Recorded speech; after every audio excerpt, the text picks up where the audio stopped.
All right, looks like we're good to go. Hello, everyone. Welcome back to yet another Moonshire Monday. Very, very happy to be here yet again. And there are some changes in this stream. The overlay above my head with the chat is a little bit different. It's all custom coded. And also, while we're doing that, I'd love if you guys told me how the performance of it was. Because I think that with my new setup with this overlay, the time between when chats show up on YouTube versus when they show up in the overlay above me is like really, really quick. I wrote a whole new chat overlay system, and it like connects the messages very directly, which is really, really cool. But I'm seeing a lot of people in chat already. Thank you so much for being here. I'm seeing Wolf, I'm seeing Mohammed, Squarepeg, Nick, Botcheese Math, Noober, Dezyke, Saba, Adventure for Peace, Liam. Hello, everyone. Thank you so much for being here. Nick and Sophie, Marty, Kemi. Thank you for bearing with me as I get situated and get started. Slight differences, like I was saying again in the stream. The chat above my head is all custom-coded stuff. I'm very proud of it. I've been really into open source code recently, which just means that I really like making software that I can share with other people. And this chat overlay system is an example of that. Because really what happened was, you might have seen me complaining about this in previous streams, where the time between when someone makes a chat on YouTube and when it appears above my head in that overlay is a YouTube only. Nope, it works with Twitch as well. There might be some small tweaks I can make to Twitch where it could be better, but no, it will work with, it's actually kind of special. It'll work with literally any chat overlay. So the way it works is there's a browser extension that is reading the chat actively, and as soon as it sees a new chat, it just sends it locally to this overlay application, and it shows up. And you guys can tell me, is the latency between when you post a message and when it appears above my head, is it like better than it used to be? Allfather, hi, time to enjoy another Make Moonshire Monday. It's taking a lot of time to fix. You messed up in... How did you mess up? I'm curious. What do you mean? Latency is very low. Awesome. I'm very happy to hear that. I think it should be better because for people who weren't aware, the way that I was doing chat before was by using this software called Sheep Chat. Where is it? Sheep Chat. So I like Sheep Chat. I think it works really well. But the concern... Wow, I have 138 hours in it. The problem that Sheep Chat has, it's the same problem that any external chat overlay system would have. The problem with Sheep Chat is that when a chat comes in, it actually relays that chat to a web server, and then it relays that information back down to the overlay. So it has to go from the YouTube chat to a different server, and then called from that different server all the way back down to your overlay. So it's like doing a round trip of data for no reason. So it's very, very silly. Instead, the way this now works is when the chat... Let's see, how can I explain this properly? Because I have the chat open. Oh, it's not displaying supers right. Allfather, thank you so much for the donation. I just saw this, but it's not displaying supers right. Allfather donated $10. I need to fix that. That's a bug. I'm gonna actually do something real quick. I'm glad that you showed me that, because I didn't actually realize that there was a bug with it. Yeah, this software is definitely in beta, I would say. It's not fully completed or ready, but there's in order to make it work, I actually have to update the script that reads chat messages to account for all the possible, like, chat types, you know. So Allfather did a super chat, but you saw it above my head. It didn't look special, or it didn't register as a super chat. So that's a mistake. And how I'm gonna fix that is literally what I did was just now I went into the HTML of the web page that displayed the super chat. So it's Allfather's big yellow message that was displayed there. And I literally, like, you can like inspect element, and then you can pull up the specific HTML for that element. And all I did is I copied it into this text file, and I'm going to feed it into my script, and it's going to be intelligent enough to like decipher how do I start reading this correctly. And hopefully, after I plug this in, the script will start reading this information properly, because I want every type of message to show up exactly how it does, like in the YouTube browser or Twitch browser, whichever one is being used. It kind of bumps me out a little bit that Allfather's message didn't register. Will there be any puzzles in Moonshire? Definitely, yeah. I have more. Really, the puzzles that I plan for in Moonshire are involving the layout of the levels, where you have to figure out what's the best direction for me to go in order to accomplish my task. So you'll have like general tasks like, oh, I need to get to the castle, or I need to get underground, or I need to get to this specific square. Because that's the thing about this game's map, is that I have it set up where it's a big grid, and it's not displaying properly right now, you know, but. I essentially, every cell of this grid represents one map section. So like I'm in this cell right now, which this cell is like this cell right here in the middle. But if I go left over to this map, then I transition from this cell over to this cell. So you can like explore the whole world in a planned out and meaningful way. You're not just like exploring randomly and hoping that you find something. It is actually intentional. And I think that's part of the puzzle solving aspect. You able to see how I messed up? I'm not sure what you mean. So you dumped all your items into Gustav? Well, no, you can't screw that up, man. I mean, even if you have other characters, they all level up independently, right? The only thing that you can put all your Lumina stones into him. Will there be any puzzles? Yeah, I already mentioned that. Is my chat showing up properly? Oh, it's not. Oh no, why is it not? Oh, that's so sad.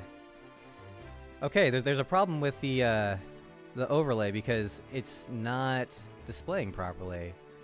So this is the way that the overlay works. It's a local application, and you can see that it has a local host being hosted, and it's connected to my YouTube channel. For some reason, it's not reading the chat though. Let me refresh the web page. Maybe it got. I don't know why it would have gotten disconnected. I mean that kind of fixed it, but man, that's still really annoying. Okay, I'll have to figure out what caused that. Chalky Clippy profile picture when? Oh my gosh, do I have a fun little thing to show you guys with that? Because I actually met Clippy in person. Can you believe it? I met the one and only Clippy, and I met him like in real life. So I'm gonna show you guys.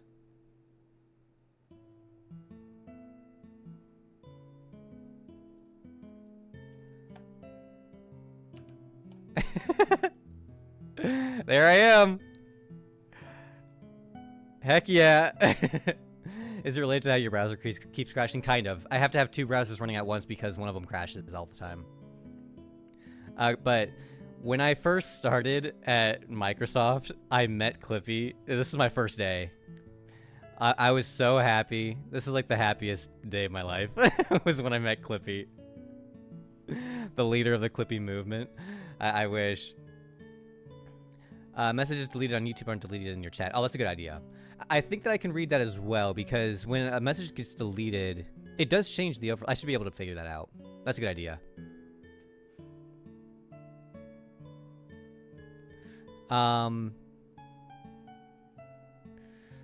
What game do you really want to happen? Half-Life 3? Oh, that would be awesome. I mean, what game do I really want to happen? I'm not really sure.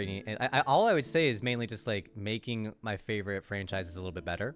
Like taking the Zelda franchise or the Pokemon franchise and making it like fixing a little bit of the issues that I have with it. Who's Clippy? Clippy is a very old mascot for Microsoft, like Windows applications and stuff. I'm amazing. Thank you. That's very kind of you. Yeah, I'm not sure what caused the overlay to stop working for a moment. This is definitely going to be a process, you know, because the software, by the way, is open source. So if anyone wants to help or try it out, it works with Twitch, it works with YouTube, so you can use it with whatever software you want.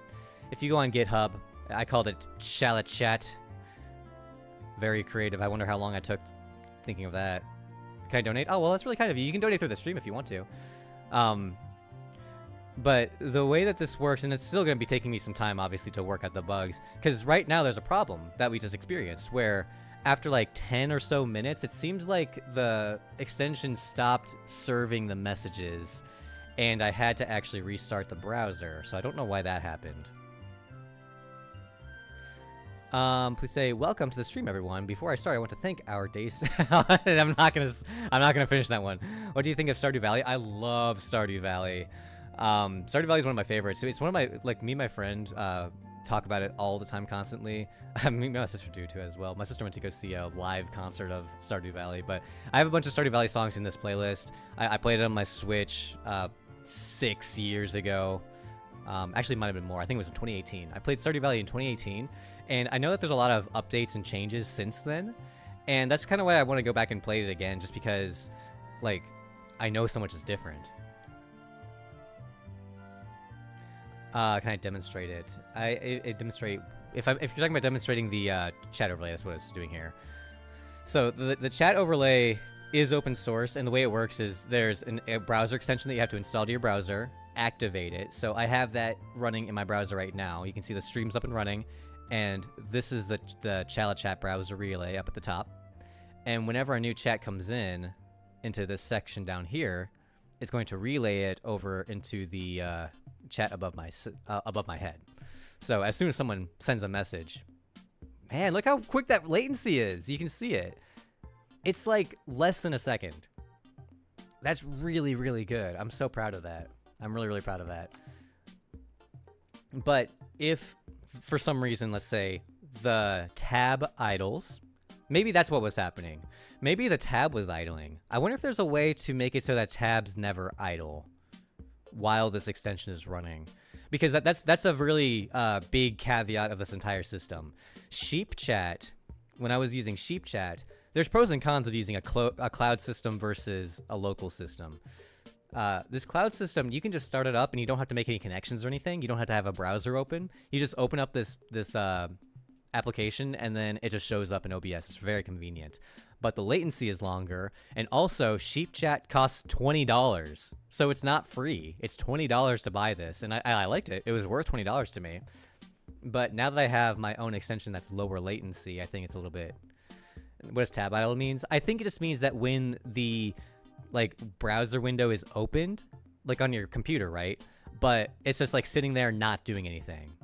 And when you let something sit idly for a long time on your computer, I think it's possible that it just stops processing. And if the browser stops processing, then it's going to stop sending messages to my overlay above me, like running in the background. Yeah, exactly. So there's a few caveats that I'm trying to work out, and I'm wondering if there's ways for me to make it a little bit smoother. $20, that's insane. There are so many good free options out there. Yeah, I guess. There are.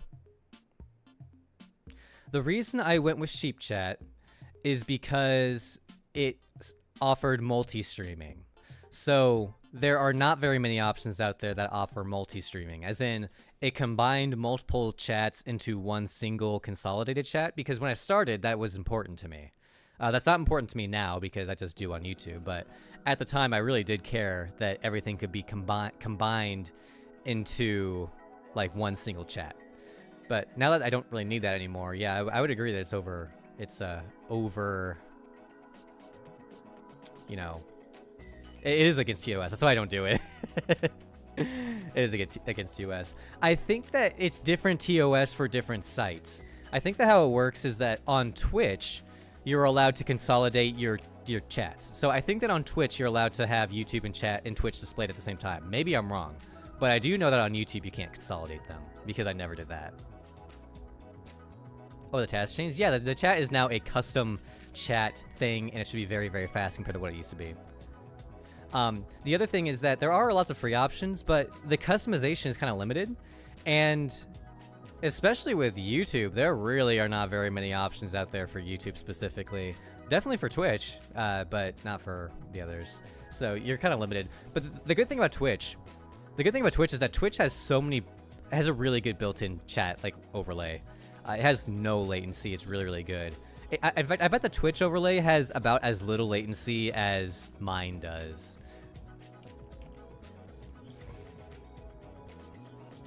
I think I want to make a game that is like a mix of Undertale and Link's Awakening and Moonshire a bit. Yeah, that's awesome. I think that'd be a great idea. I mean, that's kind of the vibe that I'm going for. In fact, my game here started as a Link's Awakening. Well, no, it started as a Link to the Past fan game, but man, I'm a big fan of Link's Awakening. That's like the biggest inspiration for my game specifically. It's just, especially like the map. The map grid system from Link's Awakening is a big inspiration here. How about putting some plants in front of the fence for some depth? Yeah, that's a good idea. I mean, I would say there's a lot of stuff that's not really finished. Yeah, this fence does not look good. It looks very, very flat, like you were saying. And some shadows around the corners would probably help. But one thing that I want to do today, actually, is continue working on that map that I started on last week. It was this graveyard. And I think in order to start decorating this... Here, let's actually go to this map so I can... Yeah, also, by the way, I need to work on getting the chats to delete themselves from this message. Is that a beard? Yeah, I got lazy today. I don't grow beards well, and then obviously it's very patchy and not good. I don't think it looks good, but I just decided to not bother today. I kind of like the simplicity of some of the designs. I do too, in general, yeah. Graveyard. So this is the map that we were working on last week, and what I wanted to do is create the headstone decorations. Usually listen to my live stream. Awesome, yeah. I listen to YouTube videos and streams way more than I watch them. I'm a big fan of listening. I'm doing Luau on Roblox. Awesome. Yeah, a lot of people that come to my channel or my courses on Udemy, they come there specifically for Roblox just because that's so big. When we see the Moonshire, I mean, this whole game takes place in Moonshire. And in this case, I want to try and find some headstone sprites. Now, I am going to actually use some pre-made ones because I know for a fact that I have some already. So let me go ahead and see if I can find it. Because I know that I have some good ones. But it's going to take me a second to find them. I have lots and lots and lots and lots and lots of assets that I need to sift through. Graveyard. Okay, I found it.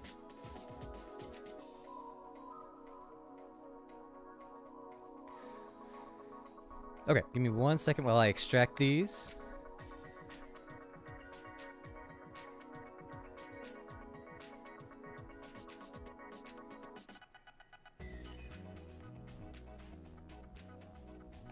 Okay, so this is the tile set that I own. I own hundreds of tile sets, but this is just one of them that I felt like was going to be relevant to the specific task. And I actually used some objects from this in the game already. Like, I think that this tree, yeah, look at this tree. This tree is based off of the same tree that I made here.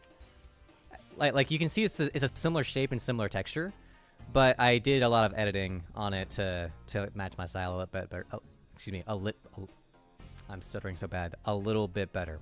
Okay, so there's also all these like headstone objects, so I'm gonna get a few of these and add them.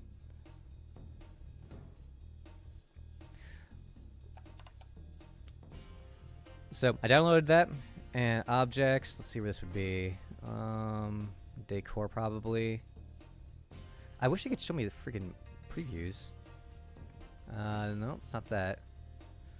Where would this be? Maybe statue? Yeah, it looks like it. Okay, so there's a few sprites here that we're going to be grabbing. An NPC talking. Yeah, there's going to be a lot of stuff in this map, but I'm going to start with the headstones.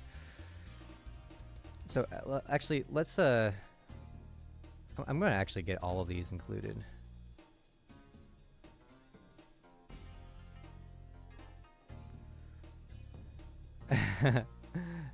I think this is the same gargoyle that I use in my game, too. Okay, so there's a few headstones. There's, like, this one, and this one.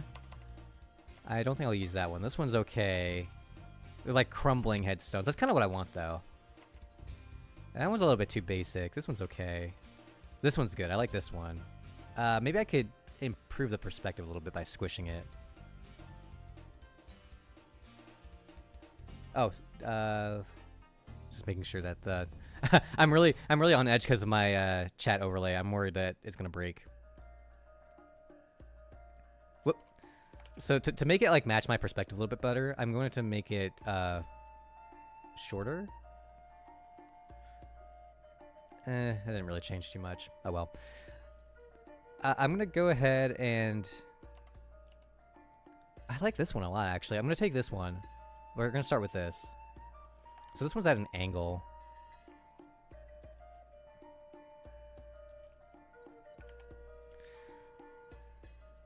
Okay, now the trick, I need to figure out some colors that match my style. So to help with that, I'm gonna pull up one of my tile sets.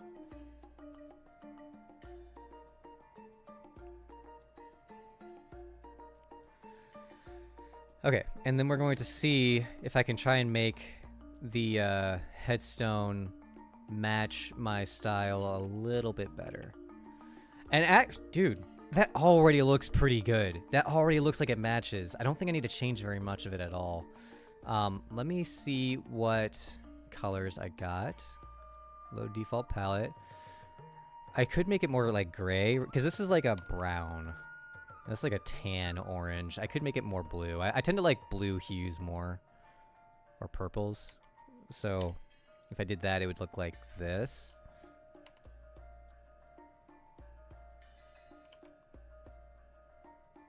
I think it's going to look a little bit better. So I'm taking literally the exact same brightness and shade and just changing the hue over to be more purple. I think I'm going to make that one even more purple. No, maybe I'll make that one blue. This one needs more saturation. This one's completely desaturated. That's the problem. I don't like those. Let me fix this real quick. So you can see it over here in the side down here in the corner. This is the color that's selected. It's very desaturated. I want to move it over to be more blue. Blue like blue purple, but I need to give it some color. That's too much. That looks good. I think that this bright one is a little bit too much. I think I need to decrease it.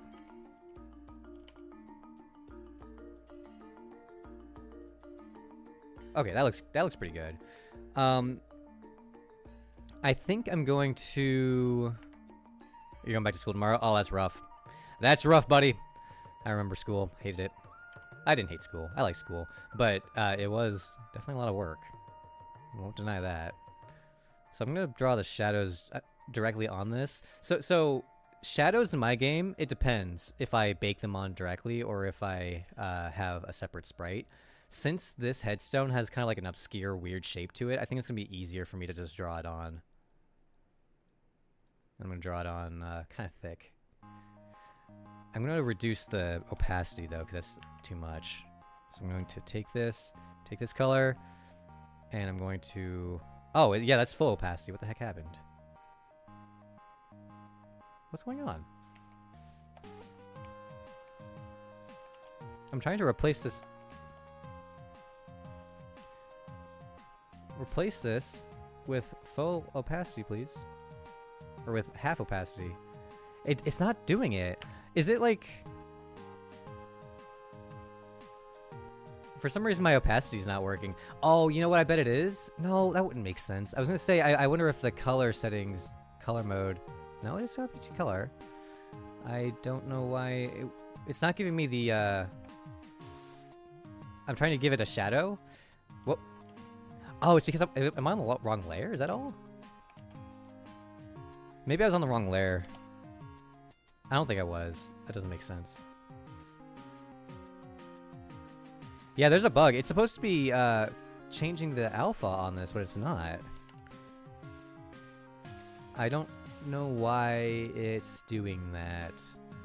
Let's take this and move it to another sprite. I'm really confused why it's not letting me make the shadow transparent. Oh, it is transparent now. Does this layer not have transparency?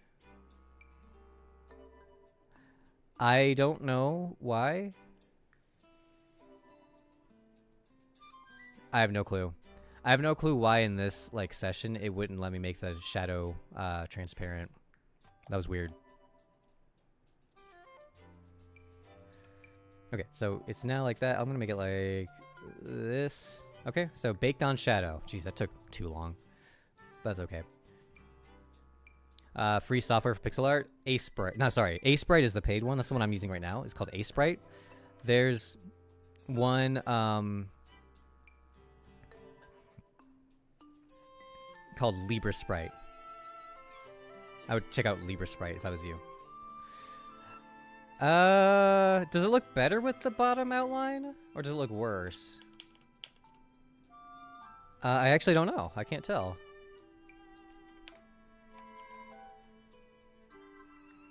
I think it's gonna look worse with the black bottom outline, but let's see. Yeah, that looks worse. I like the one without the outline better. Next devlog or stream update anytime soon. Beats me.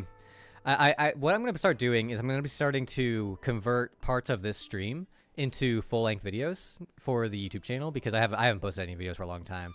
But the truth is, I just don't have the bandwidth to make videos on top of all the other stuff I want to do. So if I can utilize this stream to make content that's a bit more automated or a bit more, like, it's just like less editing and scripting and, you know, recording stuff and planning things out. That takes a lot of time away from development, and I'm going to try and work on that is the main thing. A blend of grass and stone to seem as a transition. Oh, that's a cool idea. Yeah, let's try that. I'm going to keep it in a separate layer at first. I'm going to use this dark color of green. So let's try that and see if it looks okay. So it could be like small little pieces. You know, actually, well, let me see.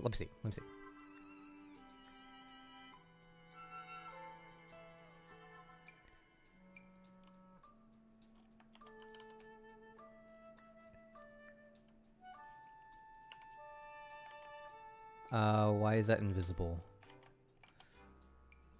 Oh, right.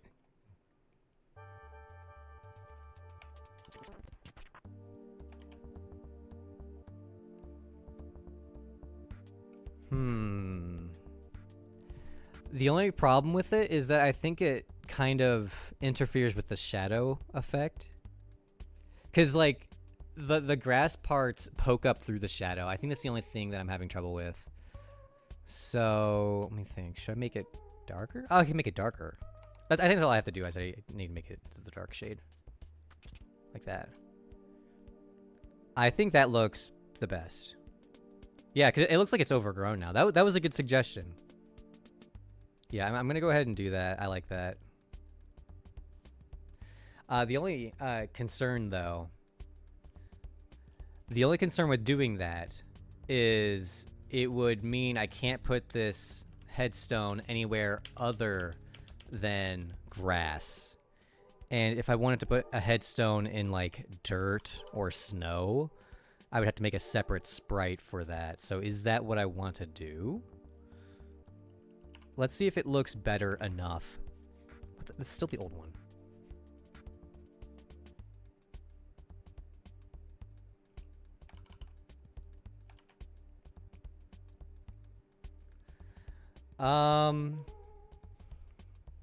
Okay, well, I'll let you guys be the deciding factor then. Which headstone looks better? The one with the little grass tufts?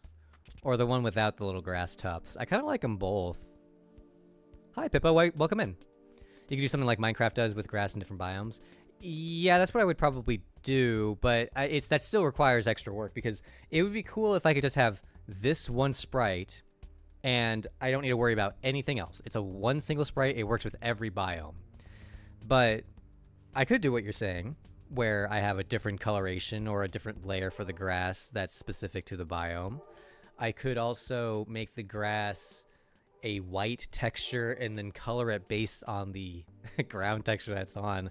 See, here's the problem, is all these ideas make it does make it better doing it. I like it with the grass. I think I do too. But now comes the question of, is it worth the extra effort to have, like, separate... Well, actually, here's the other question. Am I even going to have headstones in different places? I don't currently plan to. And then if I do, I could just make a new sprite. So long story short, we're gonna use this one. This is the final version, and I love it. Minecraft grass texture is gray. It's a different texture. Oh, I see what you're saying. Yeah, that's kind of something that I was thinking about too. Is that I have some textures like that. I wonder if I have any good examples. Stuff that's white that I just color. You think that like you're saying? Yeah, I know exactly what you mean. That is a good option. In fact, I kind of want to do that with the player's sprite. So let me show this real quick. That's really a good call out, Pippa. I'm gonna show off. Oh, come on. Sprites. Player. Okay, so my player has a bunch of different colors, and it's a problem kind of because each color, like here's what the red color looks like, or the purple color. It's specific sprites for that one color, but it would be better if like I just had a white one, which I do, and then you color the individual pieces with like a texture coloration. So instead of having a red player sprite, I just have the white player sprite and then color the individual pieces and the shading and the gradients and stuff. You color that the very specific colors, because like look at this player sprite. He only has like 4 colors. Actually, it only has 3 colors. It has the light, it has the main color, and then it has the shade. And then the eyes are always white, and then the outline is always black. But then the eyes can be recolored too. So actually, you know, I think I am going to do it like that. Shaders save so much time, but they are tough to learn. They are tough to learn just because there's not very many like resources out there for getting it up and running.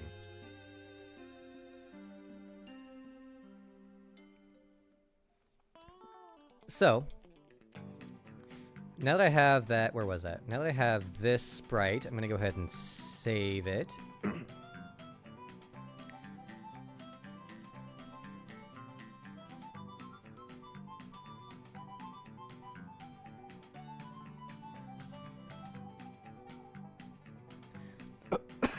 Excuse me.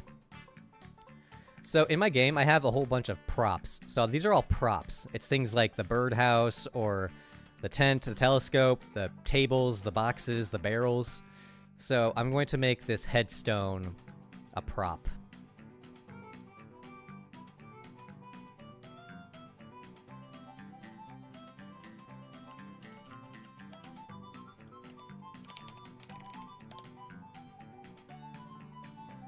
Also, the overlay has been working pretty well. I haven't had any problems since that one small issue. So it looks like it's going pretty well. Made my workload harder? No, definitely not. Give me a shout out. Thank you. Alastair Assembly. Is Moonshire going to be in most devices like phone and consoles? To start, it's just going to be on Steam. To start. And if things go well with the Steam release, then I would love to port it to other platforms. But it's a lot of work to port to other platforms. So at the moment, there's not a definitive plan for that. It's just going to be Steam at first. Shader toy? That's a cool idea. I've heard of that.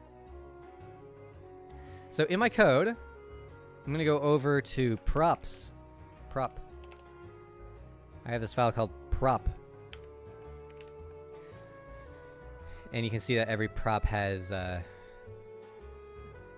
different stuff. So I think that I have a stone one. Rock, dirt, rock, water. I'm going to use this.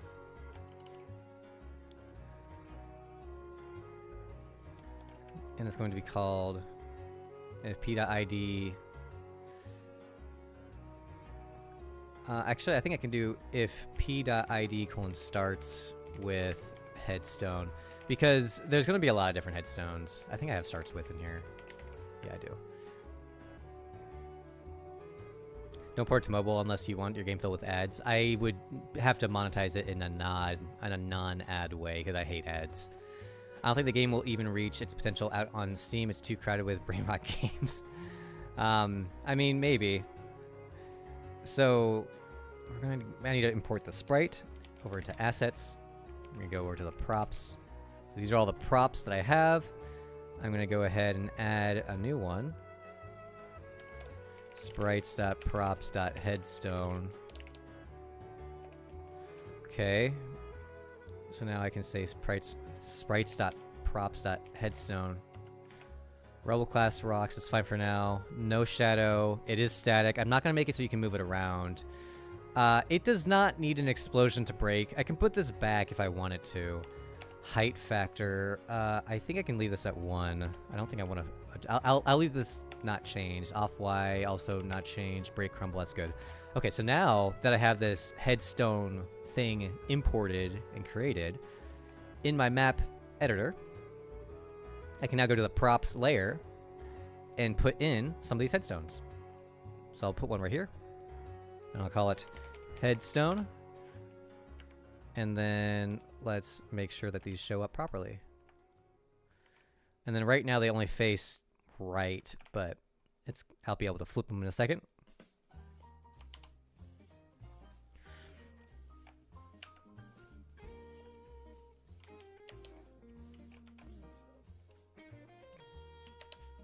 There it is.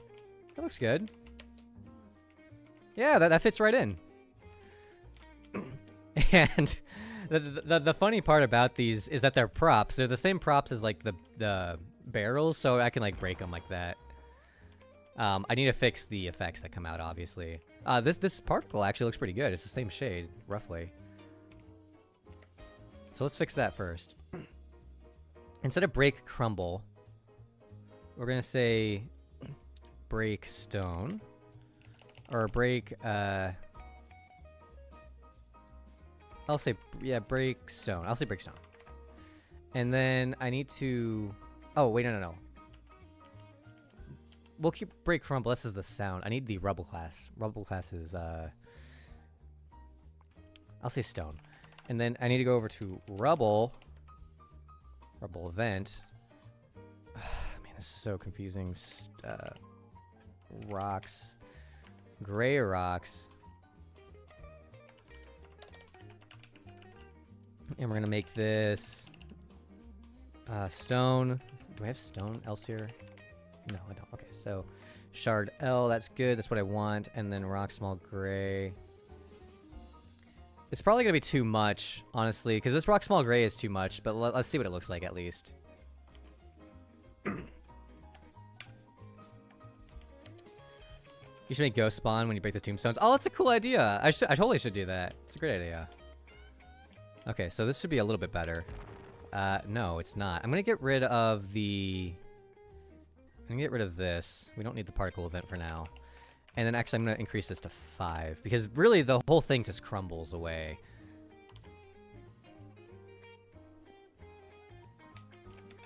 Okay, let's try that one more time over in the graveyard. Also, before I do that, I'm gonna put a save point in the graveyard so that we can just like spawn here. Because it's getting kind of annoying having to always go back.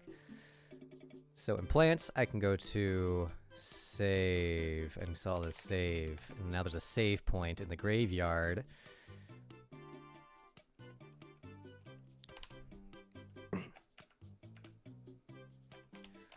And let's go over to the graveyard and let's save.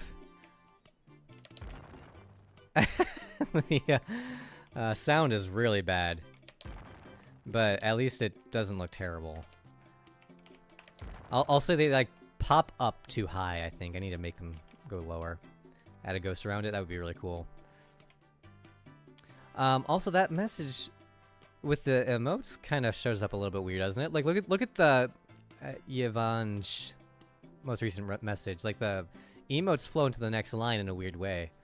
That looks so good. Thank you. I think that it has potential. And the thing is, like, this setup, I still need to add more to it, right? I need to add more dust. I need to add, like, maybe a little bit of a shockwave sort of a thing. Because having all these pieces just, like, pop up, and also the sound effect. If you hear the sound effect, it's way wrong. So I need to fix all those things, but at least it's a starting point.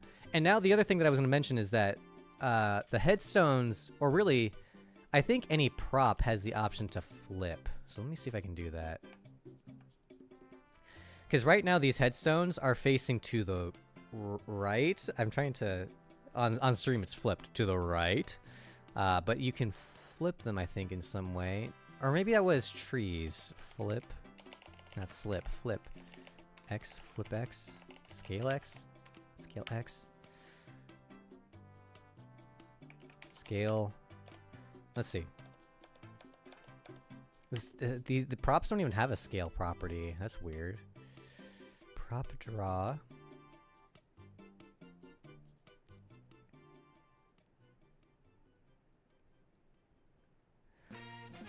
Essentially what I'm trying to do is I'm trying to figure out here. This is what I need to do. Is right now, all of the props are being drawn at the baseline scale, but I need to give them a scale X and scale Y property, or maybe it's just I could just give it a flip X, or I'll give it a. I keep flip flopping my idea.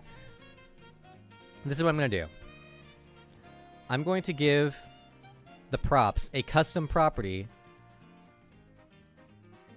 and it's going to be an integer, and it's going to be dir X. Okay? No. I'm going to rename it to scale X. Scale X. So if scale X is provided, oh my gosh. So I'm going to set this one to -1. So it should pass the scale X into prop, but currently it's not using it. So in this draw function, draw, local scale X, scale Y equals 1. Because there's no scale property currently. If prop dot scale X, then scale Y equals, or scale X equals prop scale X. This is really bad. I guess so, yeah, here we go. So by default, every prop is going to be scale 1, which is what I want, but you can set them manually to a different value, and that means I can flip them around, which is good. So here, instead of 0, I need to set this to, actually no, this is rotation, and then this one's 0, this one's scale. So I'm going to say scale X and scale Y. And I'm going to do the same down here. Okay, there we go. So now, that's that. I should be able to see that headstone is flipped on the X-axis. Oh, whoops. I kind of screwed it up. I made a mistake, guys. Guys, I screwed up. I screwed it up. It's upside down. I accidentally flipped it upside down. Okay, how did that happen? Scale X. Yeah, I flipped on both axes for some reason. Is there a scale Y property already set? I'm gonna change this to local flip X equals 1. And then if prop.flip X, then then flip X equals prop.flip X. Or no, I'm just gonna make it I'm gonna make it -1. So flip X is gonna be a bool now. This is I really should think this through a little bit better, but it's okay. So instead of providing scale X, I'm gonna say flip X, and it's going to be a boolean, and just set it to true. And then when it's set to true, then it's always going to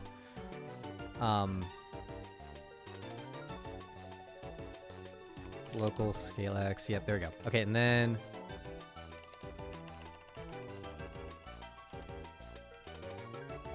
actually no, I need to do this.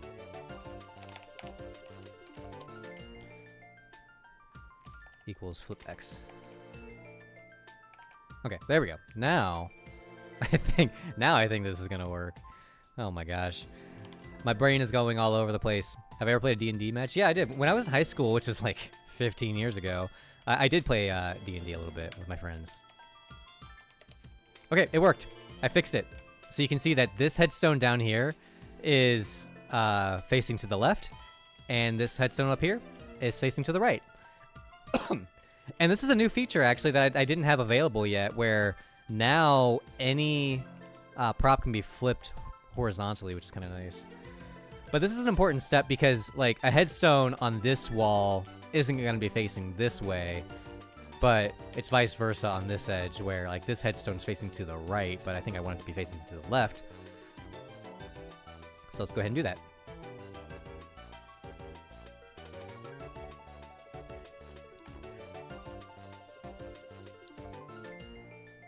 So this is just for decorations. It doesn't have to be perfect.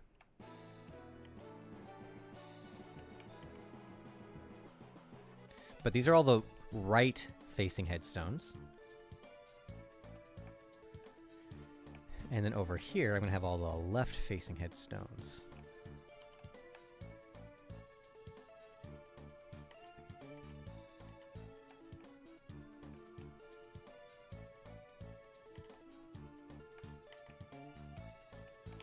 So let's see if that looks okay.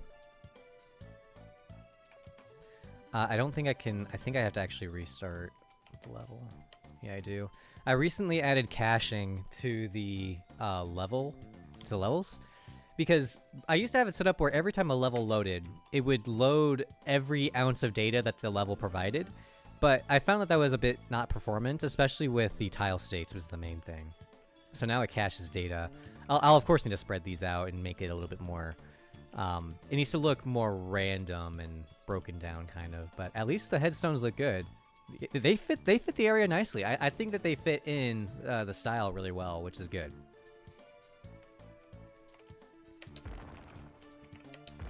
That sound is horrible.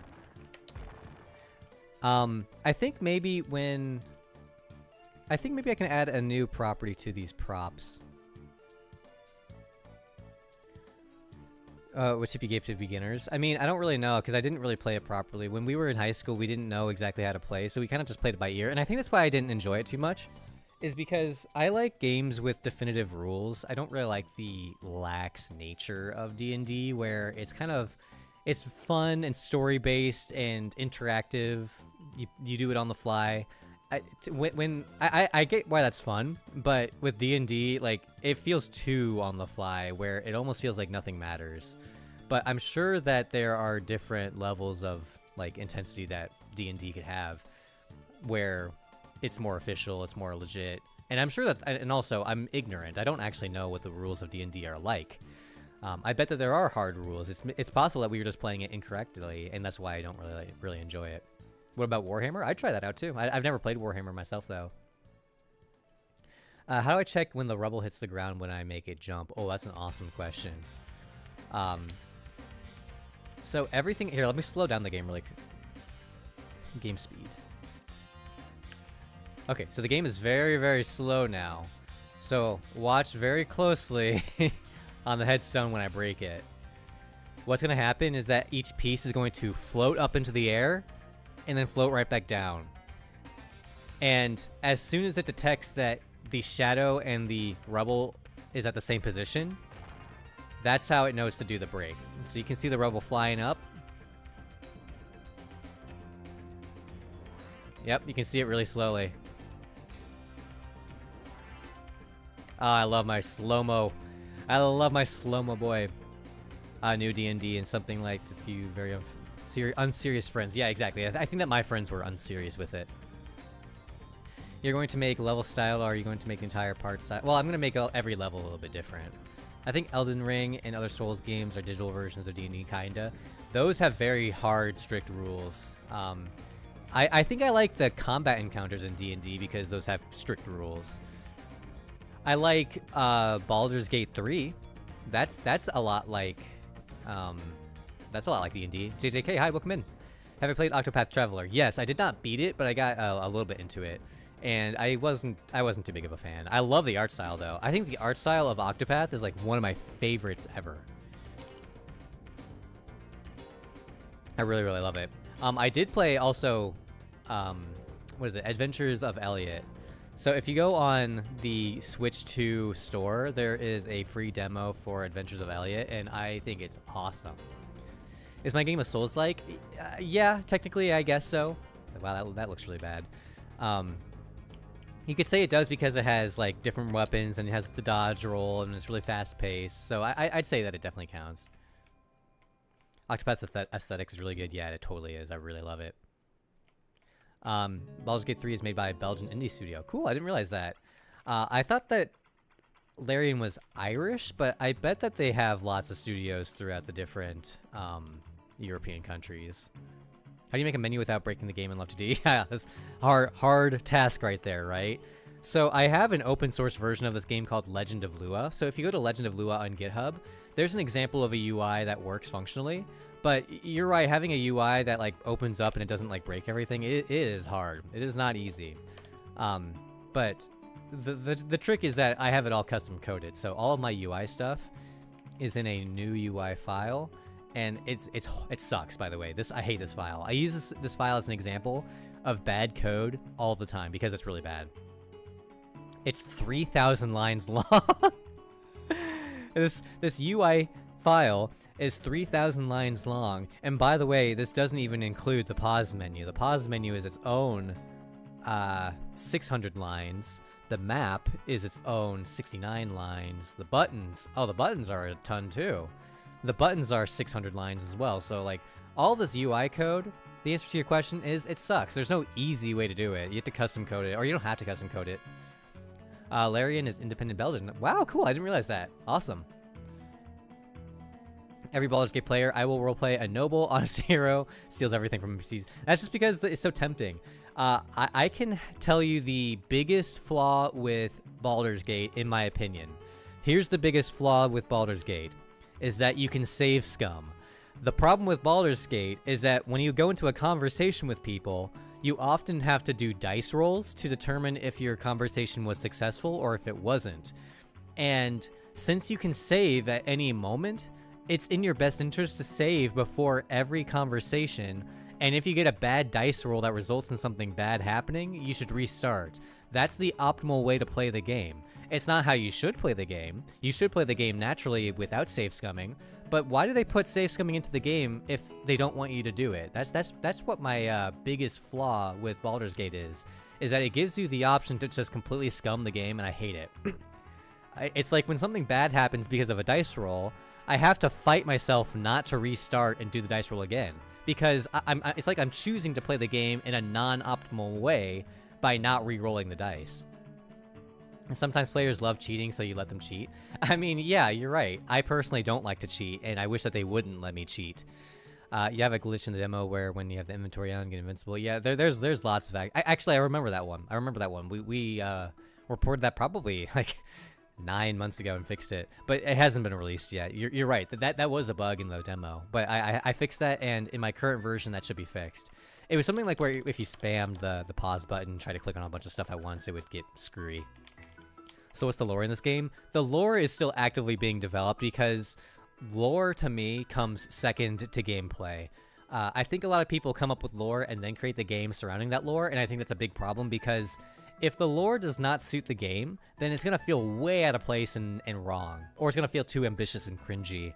So it's really important that the game has a scope involved with it, and then the lore matches that scope appropriately. It would not make sense to write a big, grand, huge, awesome, lore-filled, amazing story that spans generations and crazy events and huge battles. But then the game itself isn't big enough to support that lore. That's when you get like really cringy stories. When the story is too ambitious for the game itself, it just comes off, it just does not land. So it's very important that I'm being cautious of this. I have a lot of lore ideas, a lot of key points, a lot of things that I want to happen, but I'm only going to put them into the game if it suits the game itself. It really, if the game itself was like a 2-hour, really tightly made game, it doesn't make sense to make huge, wide-spanning lore with tons of details and crazy events because the game itself is not going to be able to tell that story in a good, positive way. That's the thing, is that you can have a good story, but if you can't tell the story in a good way, it's not going to be a good story. So I think a simple story for a simple game is necessary. Otherwise, you have an ambitious story for a simple game, and then the story won't land because the game itself is not ambitious enough. Do you please increase the brightness and make it light up because darkish? I mean, yeah, at the moment out here in this area, it's meant to be kind of darkish, but the idea is that every area you can adjust the shaders to be custom. So if I wanted to, I could make this area less dark by turning down New Dark. So this is what it looks like when there's no darkness at all. It's definitely brighter. But the thing is, my game is meant to take place in like a moonlit night forest. Well, actually, this looks kind of good, actually. You know, this looks pretty good, I'm gonna be honest. The reason why this is nice, having the darkness, though, is because you can have light sources. So if I spawn a torch, you can see that there's a light source around the player, and now it looks really nice, right? It looks good now that there's a light source, but before the light source is visible, you're right. I do agree that it's too dark, and it would look better with something. My debug menu is genius. I am totally with you. I use it 24/7. Pretty much every single time I launch the game, I warp somewhere, or I spawn a weapon, or I change the recording setup, or I draw collisions, because like there's so much stuff that I need to work on. I'm always working on all these different things. There's lots of bugs in the game right now, though. I have to go through and fix a lot of things. I love that. There's so many things I need to fix, though. I'm rethinking the layout of all this stuff too. There's just so much stuff that I'm working on. Will the debug menu be in the final game? I don't know. Well, I mean, it'll be in the final game for sure, because even once the game is finalized and released, I will still need to debug and do stuff. So it will definitely be in the final game. The question is, how available will it be, right? Do I want anyone to be able to access it at any time? Probably not. I think that I might put it in the game, but under like a very hidden key, a very hidden thing that people can't normally access. Because I don't want people to just like open up the menu, warp to final boss, and beat game immediately. That wouldn't really work out. How do we make polygon collision shape? My answer is a bit unique because I use this software called Windfield. I don't recommend using Windfield because it's going to be outdated soon. But the way Windfield does it is it does use polygon shapes. And in Love 2D, in general, you have circles, you have rectangles, and you have polygons. And actually, that's the same in Tiled as well. If you look at the top of Tiled, oh, sorry, you can't see it. At the top of Tiled, there's a few different shapes you can work with. You can work with rectangles, you can work with ellipses, and you can work with polygons. This one here is a point. So I guess you have 4 shapes. You have points, rectangles, ellipses, and polygons. So if you have rectangles and ellipses, that takes care of most of the simple collisions. A polygon is just a collider that looks like this. So I'm able to make a wall that shape, by the way. I updated it recently where you can make obscurely shaped walls. And I have an example of that in Entrance.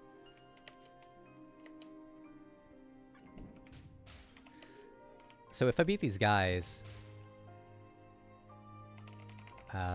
cutscene's broken. Ah, oh, shoot.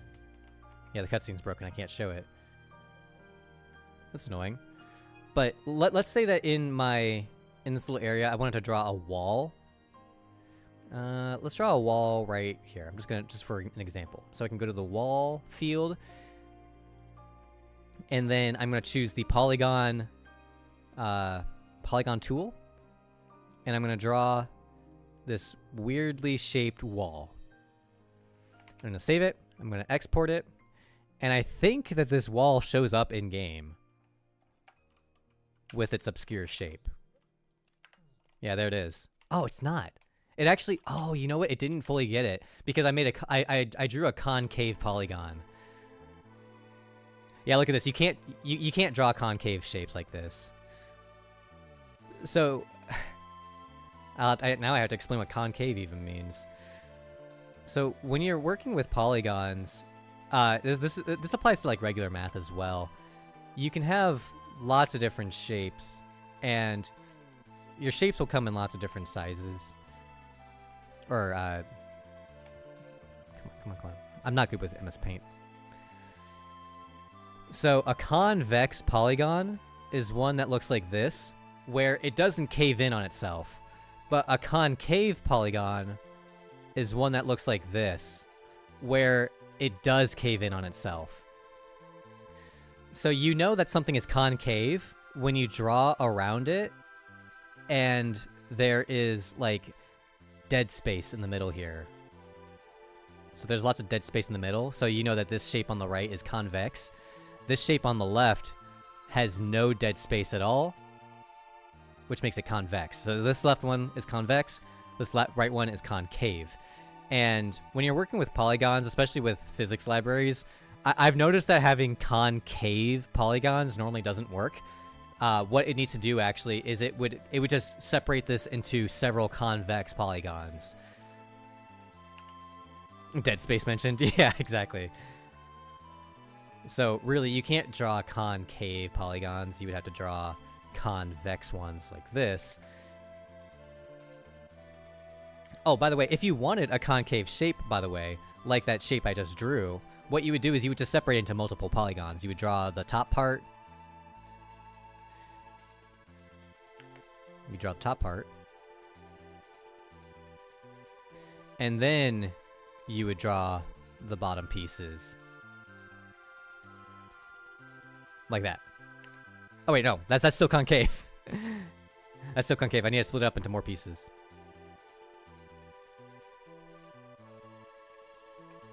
There's that one, and then there we go. So that's how you draw.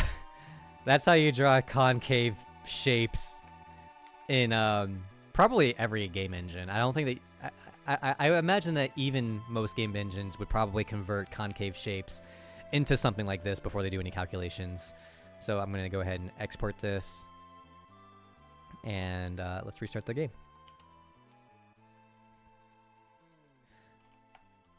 How do you make polygons on Winfield?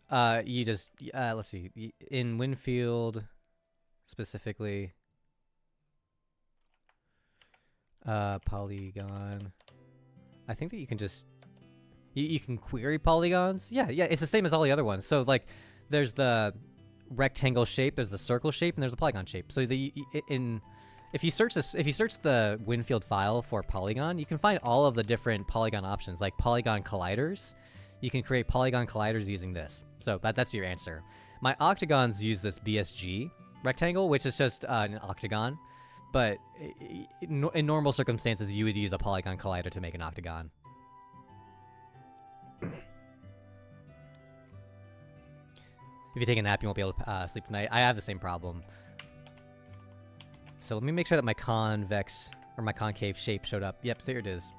So you can make complicated wall shapes, but you need to do it smart. You have to do it in a smart way. Polygon colliders are not very performant, though. In general, they are less performant than rectangles or circles, but they're like, you can use polygons. There's not a problem with it. I use polygon shapes in certain situations. Here's a really good example. The water. I was showing this earlier, how the water in my game uses polygon shapes. Because the way that the water works is, you can see I draw these big rectangles over top the water, and that's how the game determines if I'm in the water or not. So since I drew one of those rectangle water objects right here, it's invisible, but as soon as the player goes onto that rectangle, that's how it knows that I'm swimming. But you can see that there's these portions that are like triangle. They're like the edges of the water. So these edges are triangular pieces. And to make a triangle, that's just a polygon. So I use polygon shapes along the edges to really fill in that space. So that's why in the game here, I'm able to go right on the corners. And even though this isn't like a rectangular section of water, it's a triangle section of water, it still works. That's smart, thank you. Yeah, I think in general, separating colliders into simple shapes is a pretty reliable way to get complicated shapes working. What engine? It's called Love2D.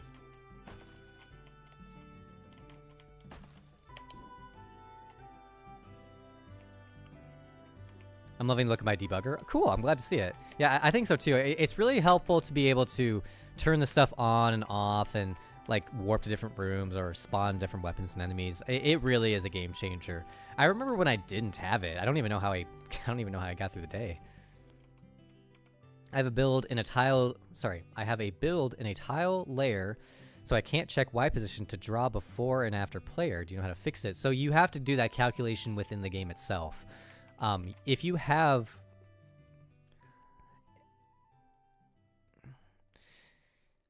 The way that works is how I do, like, the trees and stuff. So, in this map here, I use this as an example all the time, how when the player is below the tree here, the player is drawn over top of the tree, but when you're behind the tree, you're behind it. And that's just strictly draw order. And the way draw order works is I actually iterate through every single object in the game. Every single one, every wall, every prop, every platform, everything. It iterates through and finds that position every frame and sorts it in order of what's at the top and what's at the bottom and draws it in that order. Now with tiles, it's a little bit different because the way I draw my tiles, I have this draw map layers and it has a set order. It always draws my map layers in this order.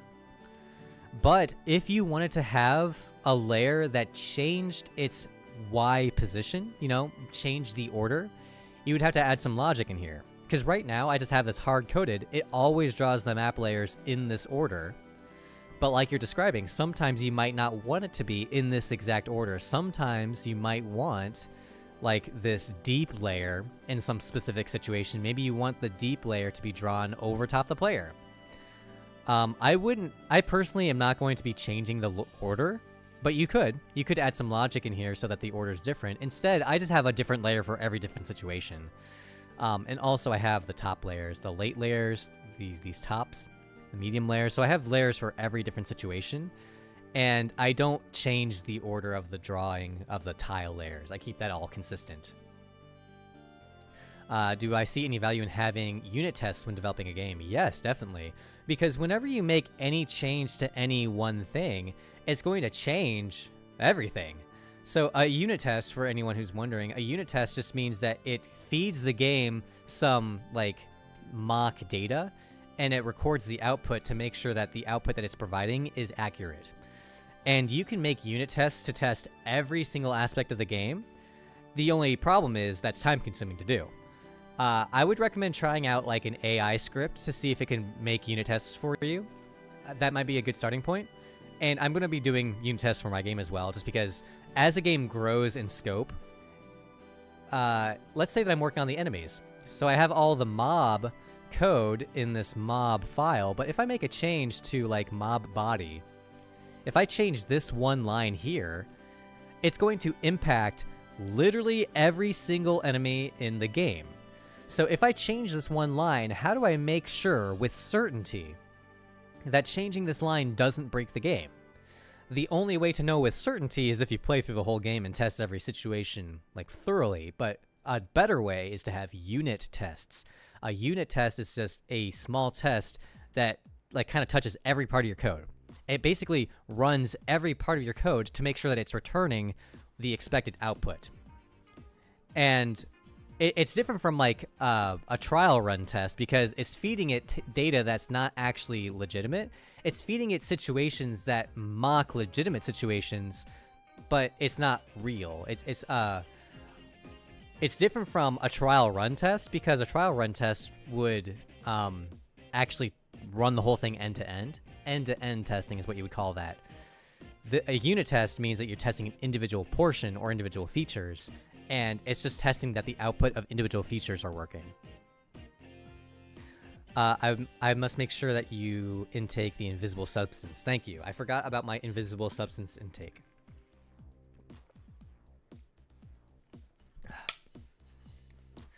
Minecraft has a really cool one I saw once where it displays the results in-game with colored beacons. Nice, that sounds really cool. I just started making an RPG and your videos helped so much. I want to make an animated spell, but it should explode when it hits and not when it misses. How would I approach that? Well, let's see. I don't know if I have any specific examples of that in my game.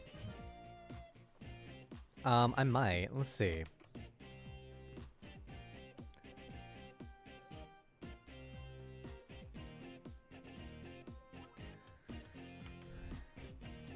I think that this torch kind of helps. Oh, that broke it. Whoops. Essentially, the answer to your question just comes down to what is the event that causes the explosion to trigger? Is it a timer? Because if it's a timer, it's always going to trigger. But if the trigger is on collision, then you just have to map that logic to the appropriate event, really. Since you don't want to change the tile draw order, how do you sort something like a house? I can make it in a different file, but not worth it. It's a large build. I will show you exactly how I do the houses, because that's a great question. Let me first find a good house to demonstrate those with.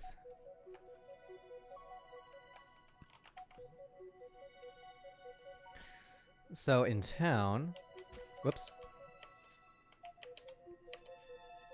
Okay, this is a good example. Here we have a big house, and when I walk under the house, like you can see that the roof covers up the player because the player is walking behind the roof. It'd be easier if I could just walk through the walls like this. Okay, here we go. So here's the house, and you can walk behind the roof. You can walk behind the house, but when you walk in front of the house, you're in front of it. Okay, so this is the effect that you're talking about. How when you walk behind the house, you're behind it, but when you walk in front of it, you're in front of it. And the way this works, if I go to my town, this is the house that we were working with. The house is divided up into 2 different layers. So we got the object layer. This is the object layer right here. It's just the house portion, just the walls. So the player is always going to be over top of this layer. Always. 100% of the time. And then we have the top layer. So instead of the object layer, we now have the top layer. This top layer, the roof, is always going to be rendered over top of the player. Always 100% of the time. So when you combine these 2 pieces together, that's how you get this experience where the player can be in front of the house here, but behind the house here. So you can walk behind the house, and walk in front of the house. How do vertices work? I have no idea how it works. I mean, you just use the physics engine. You can use either polygon colliders or rectangles or ellipses. It stands for role-playing game, so how do you do that? Is it quest, side quest, or what? To quest focus.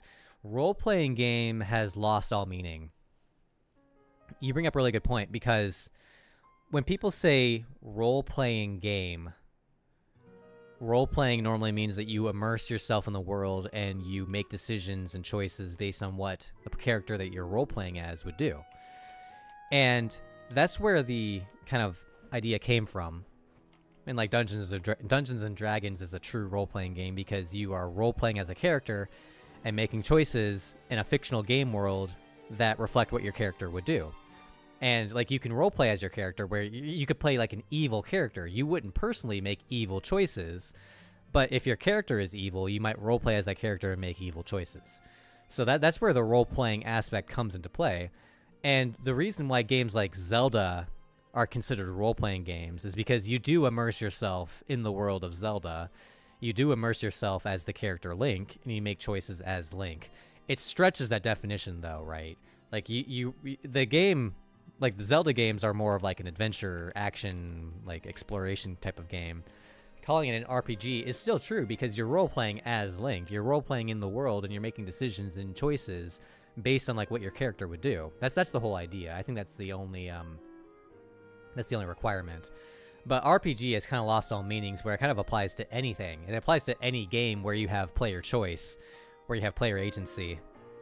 So it's kind of its own thing now. Sup, Kate? Hi, welcome in, Navish. I argue Zelda 2 is more of an RPG. It has skill tree. Yeah, it kind of does. It does. It has the level up system. You're right. But isn't that funny that like why does RPG feel synonymous with skill tree and level up system? It shouldn't, right? if you're role-playing, like if I'm role-playing a real-life person, there's no skill tree in real life. There's no level-up system. So why is it that a skill tree system feels more like a RPG than something actually immersive, like Grand Theft Auto? Grand Theft Auto feels way more immersive than like Zelda 2, but Zelda 2 has a skill tree and it has like the level up system and experience. So why does that feel more like an RPG than Grand Theft Auto? I think it's just because we associate that type of style with role-playing games. Probably because the first few popular RPGs were JRPGs, and that's mostly turn-based. Yeah, exactly. I think that's what it is. I think you're exactly right, is that JRPGs kind of defined what RPGs were, and now it's kind of different entirely.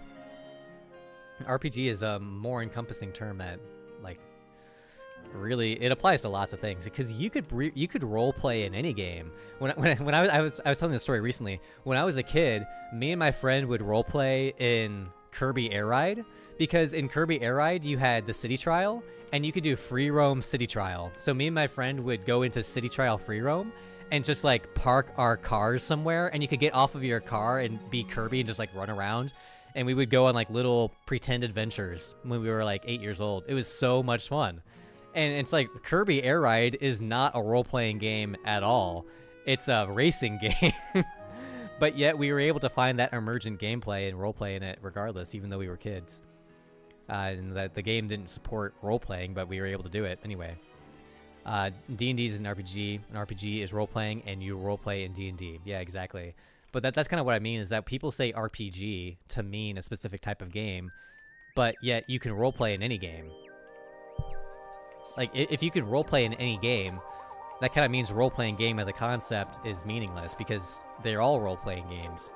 Kirby Air Ride is one of the best Kirby games. I saw that they are announcing a Direct, a Kirby Air Riders Direct on the 19th. When is that? Is that tomorrow? Yeah, it's tomorrow. So there's going to be an Air Riders Direct. Very, very cool.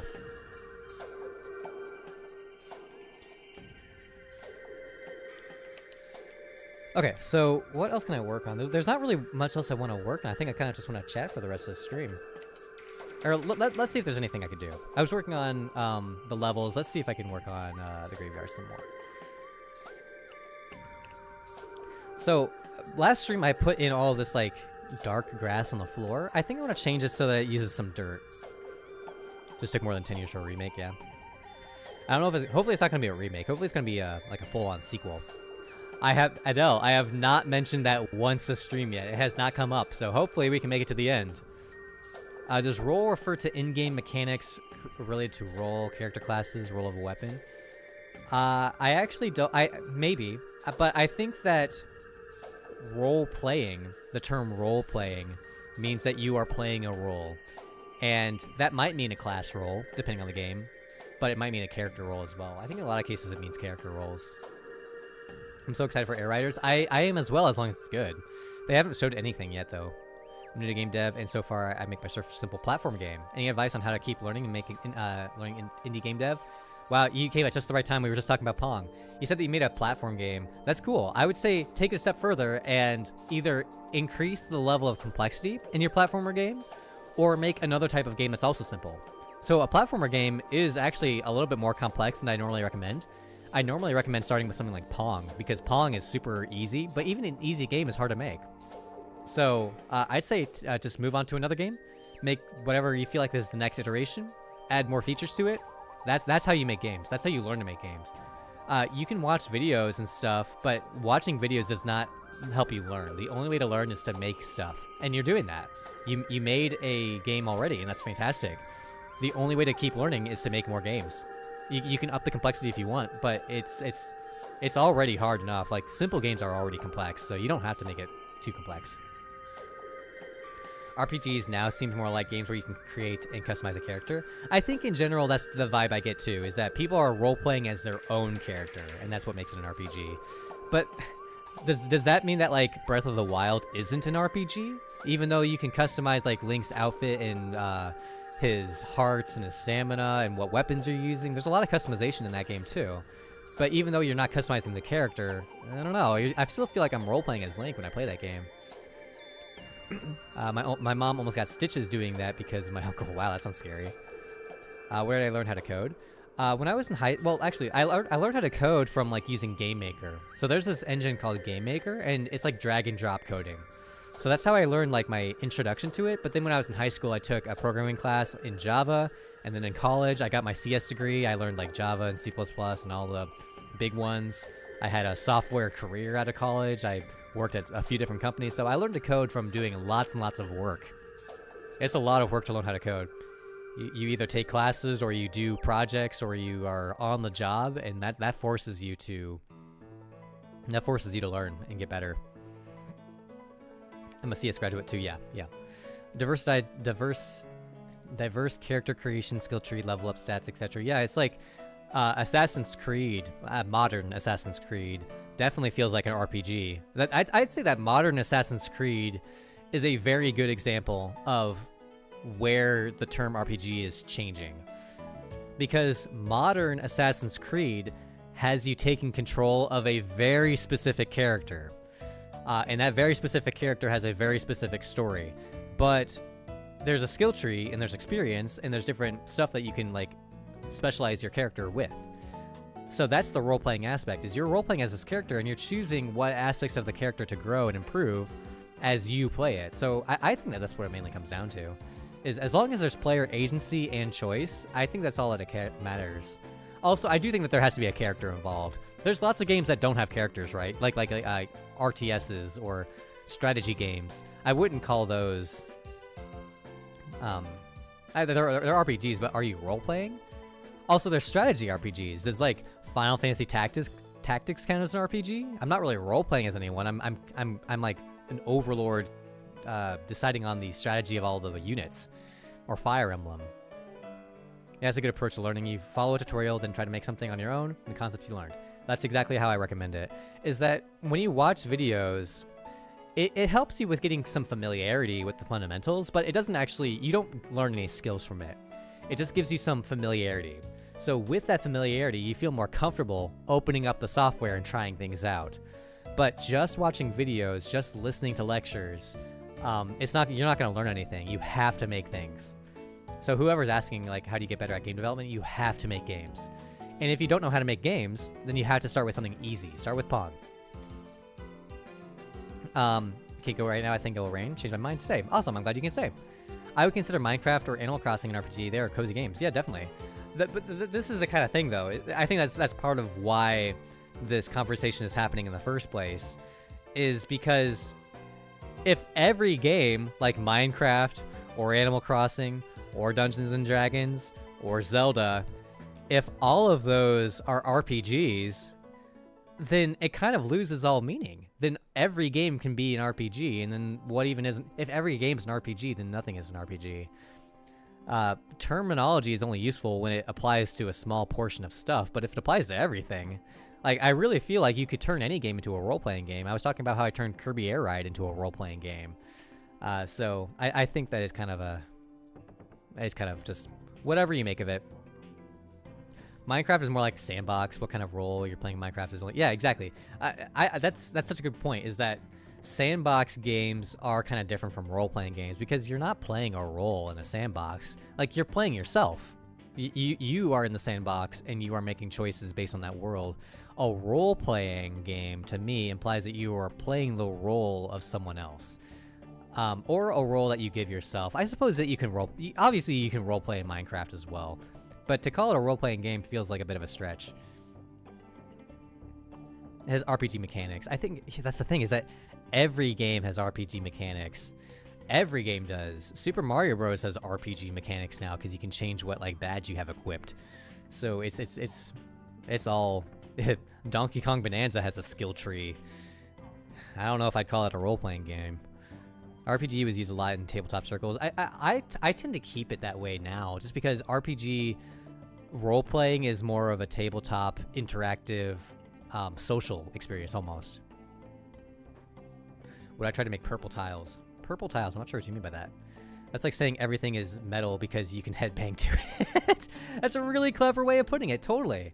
Yeah, if everything is metal, then nothing's metal. It's if you consider playing a role in RPG, Mario being an RPG, yeah, exactly. Well, that's what I mean, is that the term role-playing game, it can apply to any game because you can play any role. I think that at this point, like, the semantics of it is completely meaningless because it is what you make of it. I'm going to go ahead and start working on the texture, the terrain of this bottom part. So before, I added like all these dark grass layers, but I think I want to change this to use dirt instead. Or like a mixture. So I'm going to move these headstones up here for now.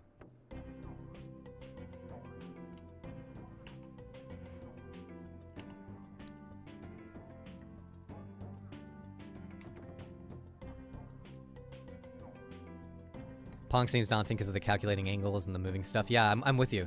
The thing is, those things are present in every game. You are always going to have movement. You're always going to have angles. You're always going to have user input. You're always going to have, I don't know, storing variables like a score. You're always going to have a menu. These are things that every single game has, so you have to learn how to do it eventually. That's why Pong is a great starting point, because it teaches you all these core mechanics that you need to use for every game, not just Pong. It's the same with learning like a game framework or choosing which game engine you want to use. A lot of people fixate really, really hard on like which engine to choose, but it does not matter. You can choose an engine and then switch to a different one later. And the skills transfer reasonably. Like it's different for every engine, right? They all have different skills, but if you learn how to make games in Game Maker, the skills do transfer to some degree to Unity. Or Love2D. I used Game Maker before I switched to Love2D.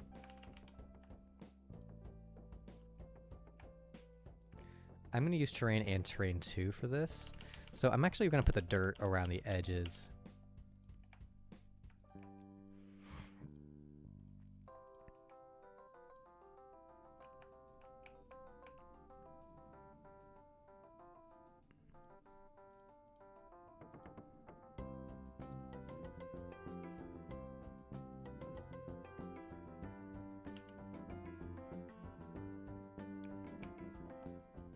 That's okay, we'll do that. We'll put some in the middle.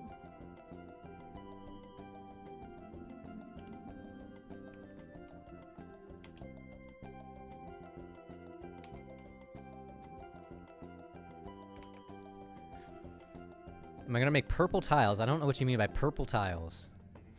But the companies won't shortlist my LinkedIn profile. They shortlist first. Oh, I see what you're saying.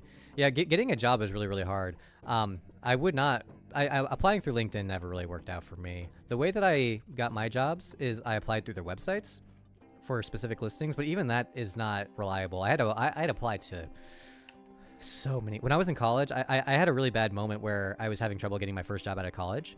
So it's probably even harder for everyone else here. And I had like internships and stuff. It was still really, really hard. So I sympathize with you. It's not easy. It takes a lot of applying and a lot of just like sending out applications to every company. That's the other thing. Do not be picky. Assume you have to move. I had to move. By the way, when I graduated from college, I wanted to live here. I wanted to live in Illinois, where I live currently. That's where I wanted to live, and I was insistent. I'm like, I'm going to graduate from college. I'm going to live in Illinois. I'm going to live out my life, and it's going to be beautiful.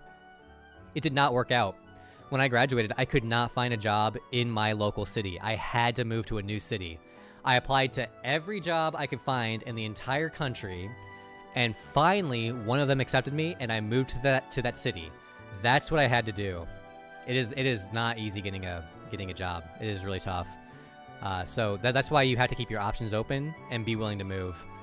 Then, and this is exactly what I did. Then, once you have experience, people will be willing to hire you because you have experience. So then you can move back to wherever you want to move to. I moved back to Illinois after I gained my experience because that's what I wanted to do. Maybe like you worked in some company and then you're referring to. Yeah, it is really tough. Getting your foot in the door when you don't have the degree is a really tough bottleneck. In fact, it kind of does shut you out from a lot of different specific companies where you have to find the companies that don't require one. What I mean purple tiles is purple grass instead of green grass. You use purple grass on the cemetery level. I see what you're saying. Okay, so let's experiment with that idea. I didn't know what you meant by purple tiles. Let me put in the rest of dirt, and then let's experiment with the colors. Because I'm with you. I think a little bit of purple would look nice.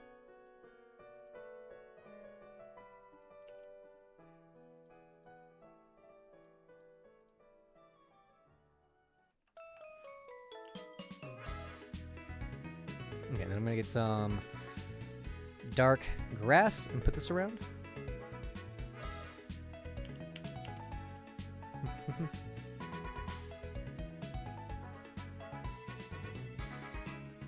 That's ugly. You should just, that's what I'm gonna do. I'm not gonna be changing the sprites themselves.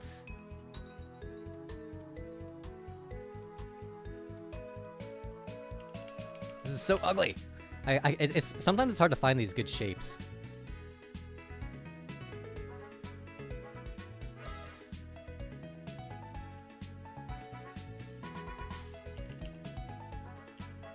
Okay, that's fine.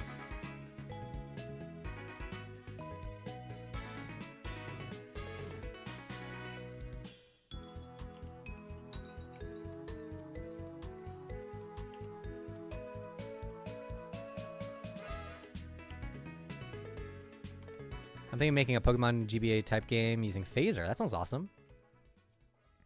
I mean, that idea is extremely ambitious. If you want to make a game like that, I would give yourself like 5 years. And if it's your first game, I would not do it. It would be too hard. But it sounds cool. I love Pokemon, and I like web games. So that's a cool goal to work towards. But I would say, while you're learning or building up your skills, don't do that. That would be way too hard. If you've never made Pong or Atari Breakout or simple games, definitely do that first. If you've never used Phaser, make Pong in Phaser and publish it, and then you can see for yourself, is this the right engine for me to use for my big, grand, huge idea? Because wouldn't it suck if you got like a year into development on your Pokemon game, and it's like, oh, actually, maybe I shouldn't be using this one. That would suck. That's why you should make simple games to start. Make Pong, spend a couple weeks on Pong, and then maybe you can think about it more. Remaking a turn-based RPG using Windows. I mean, that sounds cool, as long as it's simple. Like, again, I'm hearing all these ideas in chat that sound cool, but they sound ambitious. They sound like hard ideas. Is there only one way to make a script for moving? No, you can make things move in lots of ways. You could use physics to make things move, using like linear velocity. You could use forces or linear impulses. You could use actual specific movement where you're changing the position over time. I do that a lot in my game too. There's lots of ways that you can make things move. You can have things snap to specific other points. You could have it movement based on the mouse. You could have it follow or tween in a specific direction. Yeah, you could tween movement. That's another thing that I do. University and some courses found online. Help you with preparing a roadmap. I mean, here's my take on like self-studying. If you're out there and you are just watching courses or following school courses, I don't think that helps. I'm sorry, guys. I think that the only thing that helps, if you want to get a job or make games or do something, or if there's a skill that you want to be hired for, the only way to build up those skills is to make things. Watching videos or following courses or doing university stuff, even if you're like a university student, if you take a game design class, you will not be a good game designer after it. But if you make a bunch of games, you will. So if you're in college and you're taking a game design course, like, don't think that you're going to come out of it being a game designer at the end of it. You won't. But if you make games while you're going through that course, then maybe you will. And it's the same with coding. Like, watching videos about coding, watching videos about getting a job, like, that's not going to help. Same with, like, putting, courses on your resume. I don't think anyone cares about that stuff. The only thing they care about is, like, your skills and what you're good at. But they also care about, like, your qualifications, I'm sure. You know, I'm sure it's different for every single industry, every single job. I'm trying to be encouraging where it's like, don't just spend time looking at a computer watching tutorials or following stuff like that. I'd say make sure that you are building things. I had to drop out of college because of issues. I'm now studying on my own from YouTube and trying to improve my skills. That's fine, but you will not gain any skills from watching YouTube videos. You will not. The only way you will gain skills is by making stuff. You have to make stuff. If you watch a video on coding, you did not become a better coder. But if you watch a video on coding and then you make something if you like make a simple game, you will get better at coding. The only way you will improve your skills is by doing it. But like taking online courses, I don't even think that's going to help you very much. It's going to give you some context, sure, but the only way you improve your skills is by doing stuff, by making things. If you're here and you want to make games, the only way you're going to get better at making games is if you make games. You have to do that. Or if you're interested in web development, the only way to get better at web development is to make websites. Or local applications, embedded software, working on hardware, electronics. The only way to get better at any of those skills, painting, music, digital art, 3D modeling, the only way to get better at those skills is not by watching courses, it's not by watching YouTube videos, it's by doing it all the time, every single day, nonstop, and then you'll get pretty good at it by the end of it. But, the situation with like job searching is really tough because job searching, they do look at your qualifications, right? Like they do care about your education, because when you have a degree on your resume, that's proof to the employer that you like went through this challenging thing and you know how to do some certain things. So if you don't have that, you need to make up for it with different skills. You will never be able to compete with someone with a college degree in terms of like your qualifications, but you can compete with them in terms of your skills. You can become way better at coding than a CS student if you practice coding all the time, if you are making stuff all the time, if you are practicing a lot. You will become, because like there are lots of CS students that go through their CS degree and all they do is they just take their classes, they do their courses, and then they graduate. And then guess what? They don't know how to code. They don't know how to code because all they did was they just studied.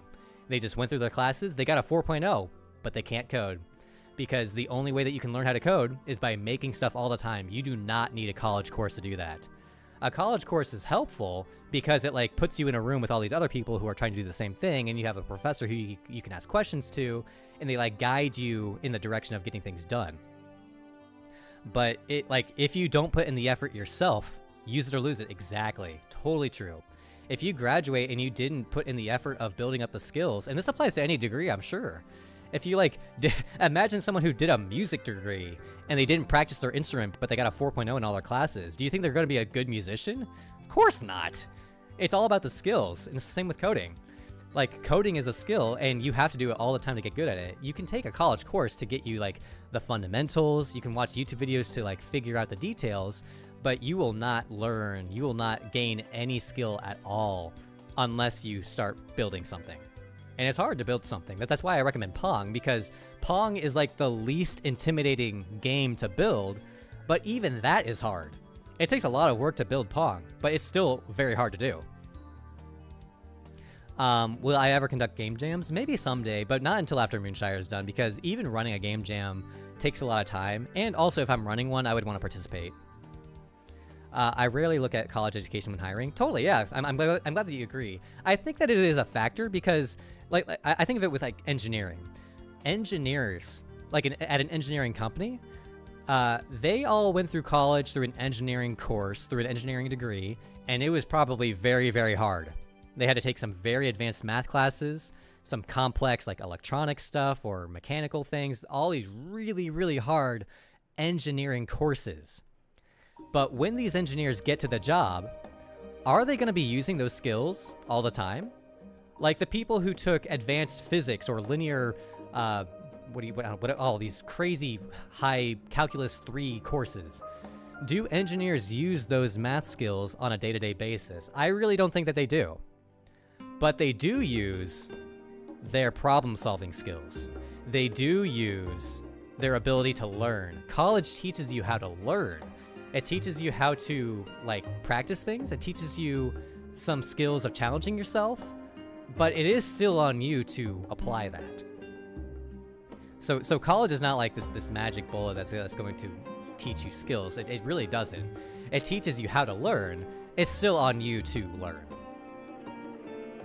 College, college, I really am not super impressed by college education just because it takes place in a classroom where someone's just talking at you, and then you memorize answers and you relay those answers to a professor. Like, you don't really learn much from that. You'll learn from projects, from like actual challenges. That's what you learn from. But you don't need a college professor to give you challenges. You can just give yourself challenges.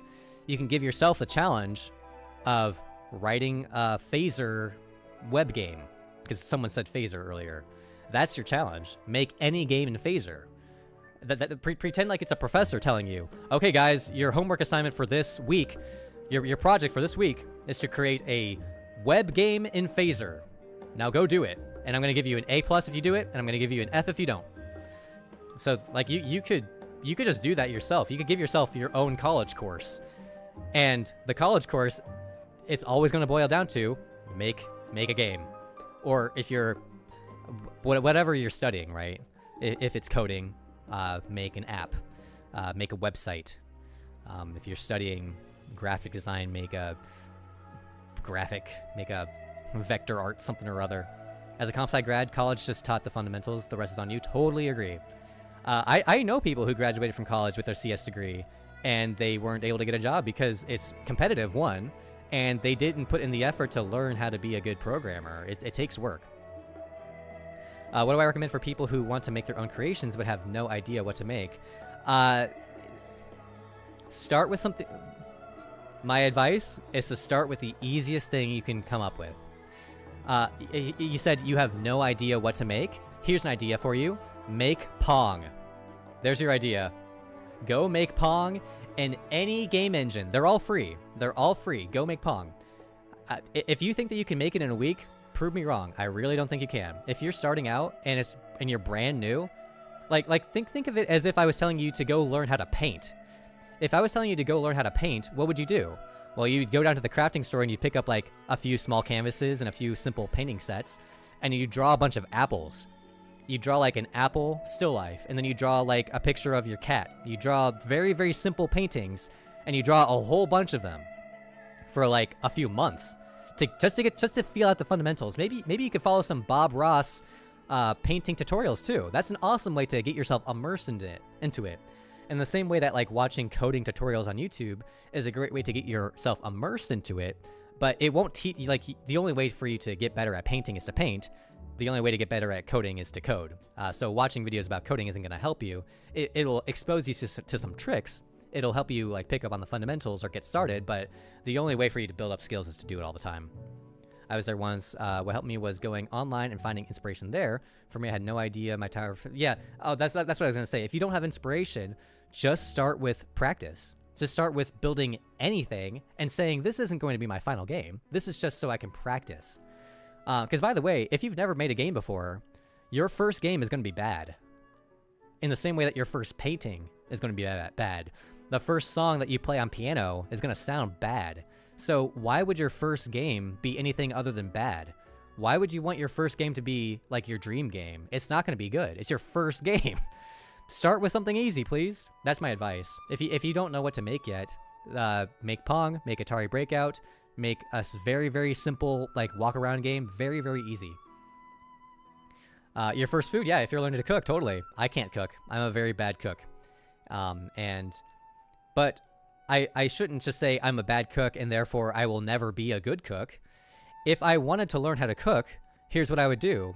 I would watch a few videos about how to cook, and then I would plan out a few recipes to go make, and I would go buy the ingredients and I would make those recipes, and they would turn out bad. All of those recipes that I make would turn out not very good. Maybe they would turn out fine because it's just a recipe, but they would not turn out super great.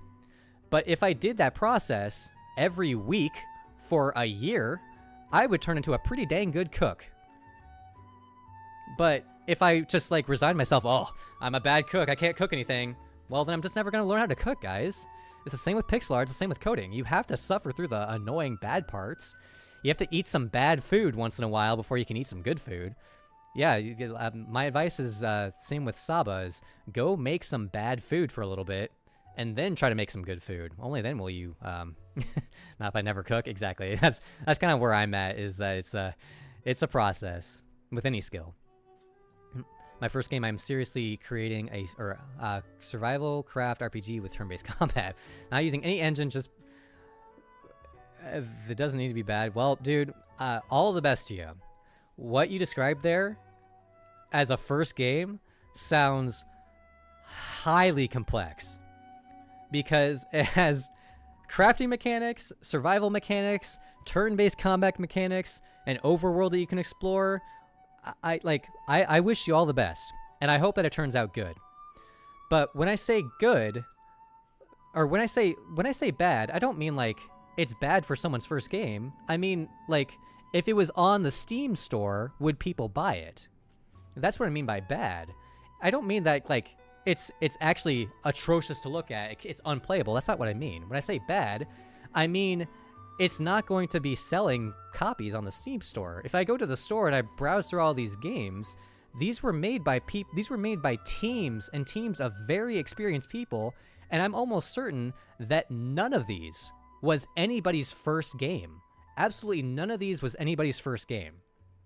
Every single one of these companies, every single one of these developers made several simple games first before they tried to do something ambitious and sell it for money on Steam. I'm certain of that.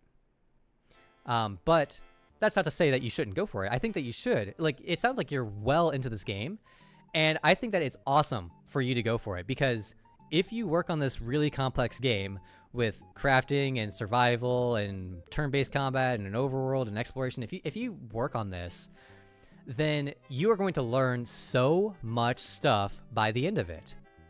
And I still stand by what I said. I still think that the final result is not going to be good. I still think that the final result is not going to be something that you can sell on Steam. But you will have learned so much stuff along the way. You will have gotten so much better at game development because you're challenging yourself. That's what I'm encouraging people to do. By making a really complex game, you are challenging yourself in a very major way to pull off something very hard. And that's how you learn. By overcoming those challenges, that's how you're going to get better at game development. So what you're doing is not a waste of time. Even though I personally don't expect the game to turn out amazing where it can be sold on Steam, I do know that if you finish it or get far into it, you are going to get really good at game development because you're challenging yourself with really tough concepts and really tough stuff. The flip side, though, is that a lot of people who do that get overwhelmed and burnt out, and then they just stop. So, like, hearing you talk about this open world survival crafting turn-based combat game, like, that sounds cool, and I encourage you to go for it, but be cautious that a lot of people who do that, they burn out and they never reach the finish line. And my goal for you is that you eventually reach the finish line. Even if it takes 5 years or 10 years, I want you to eventually reach the point where you are able to make games and sell them for money on Steam. But if you burn out in the first 4 months, you will not reach this point ever, because you will have burnt out and you never really, you never got past that part. So that's why I encourage everyone to keep it easy at first. Challenge yourself with easy projects. You always need to challenge yourself, and what you're doing is a big challenge, and I want you to pull it off. But be mindful that it might not fully come to fruition, and if that's the case, be proud that you are learning and building up your skills along the way. I have made so many games in my lifetime that never got released, and while I was developing them, I genuinely believed that it was going to be the next big thing. I remember developing a game when I was in college, and I remember thinking, oh, this game is so good, and I'm so excited for the Game Grumps to play it. I'm like, I was like so convinced that Game Grumps was going to play my game. But that game was, in retrospect, not very good. It was one of my first games, and compared to literally any of these games on Steam here, it's garbage. It was my first one. I need to go easy on myself. It was one of my first big games, and even though I was so confident about it, I really did feel like this is going to be a game that people play on YouTube. It didn't happen. It didn't happen. And that's okay, because in the end, I learned a lot of skills from attempting it. It was an awesome attempt. The only reason it would have been a bad experience is if I did the attempt and then I stopped permanently. If I tried to make that game, failed, and then I just stopped making games forever, then that was a big mistake. That would have been a big mistake. But if I tried and failed and kept going and tried another game, big thumbs up. So all I'm getting at is make sure that as you're going about this like learning process and making games, you do need to challenge yourself. I'm glad that you're making a game that you're interested in and that's complex and cool, but be warned that every game is way more difficult to make than you might originally expect. And even though you, like, I'm optimistic that you'll be able to get it to the end, but I think that you'll come across a lot of challenges that might block you. And a simpler game would be a better suit for like overcoming those challenges. That's what I'm getting at, is like, it's that balance. Challenge yourself without burning yourself out and getting fed up and quitting. Because like there's only one requirement to getting a game on Steam and selling it for money. There's only one requirement. You just don't stop. You can't stop. I have never published a game successfully on Steam yet for money. I've never sold a game on Steam. But I will. It's just taking a long time. I've been making games for so long. And as long as you start making games and you never stop making games, eventually a game will be made that goes on Steam, because you'll have gotten so much better over the years. Now, is it going to take 5 years? It might take longer than that. I've been making games for a lot longer than 5 years, and I'm still learning. It might take 10 years. It might take 15 years. Who knows? It depends on how much time you put into it and how committed you are, how much of a priority it is. There are people that learn game development really fast. And also, if you're like a teenager or an adult, you can learn faster than a kid can learn, because you have experience. You only fail when you quit? Totally. Failing to finish a game is not failure, because you learned along the way. Hopefully. If you're using AI to create all your games and you're not learning, then it's a waste of time. So make sure that you are challenging yourself. Make sure that you are coding it yourself. If you're using AI, only use it to ask very, very specific questions, as if you were Googling it. Because AI, I think, is going to be a very big problem for a lot of people that are learning. Because AI overcomes all of these challenges for you. It sees the problem and it immediately gives you a solution to that problem. And that removes the learning process completely. If you are doing that, you need to stop. If you are learning, you have to overcome those challenges on your own in a challenging way. That's the only way that you internalize the skill. Because if you have AI solve the problem for you, you did not solve the problem and you did not gain any EXP from that interaction. I want you guys to like end up as like level 100 maxed out players, maxed out game developers. But AI is kind of like how in World of Warcraft, you can just like buy max level. You can just like pay money and get a max level character. AI is kind of like that. You can just like skip to the end, but then you have no skills to actually push it to the finish line. It's not an option.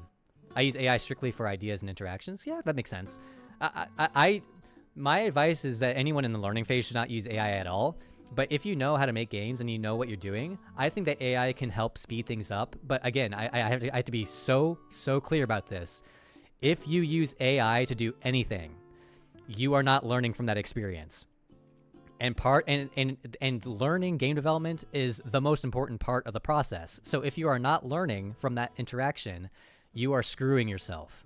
Because if you're using AI all the time, then 5 years from now, you're going to wake up with hardly any extra skill from where you started.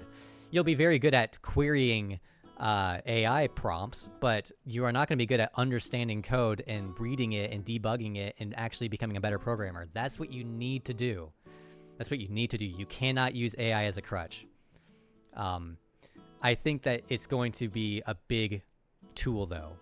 Like, I'm saying that as someone who's scared of it.